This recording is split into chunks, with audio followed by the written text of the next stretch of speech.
Alden Richard update. Yung spotted si Alden sa Dead Japanese Tunnel Family Resort and Restaurant dyan sa Davao. Ang pagdating ni Alden, and winelcome agad si Alden. At in-interview din si Alden. And abangan niya si Alden sa 24 oras. And iba din featuring siya doon. Pagpunta niya dyan sa Davao para sa pulang araw at Independence Day.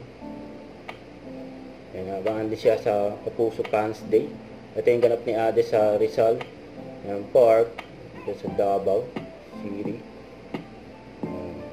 Kung saan sinelebrate 126 araw ng kalayaan, Independence Day. Ayan, may pang-outfit ni Alden, nakabaron. Ayan, yung pagdating ni Alden sa kanila isang at Mama Ten.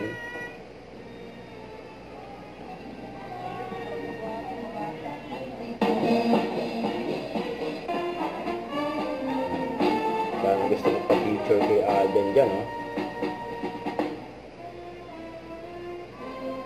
welcome si Alden dyan sa Davao.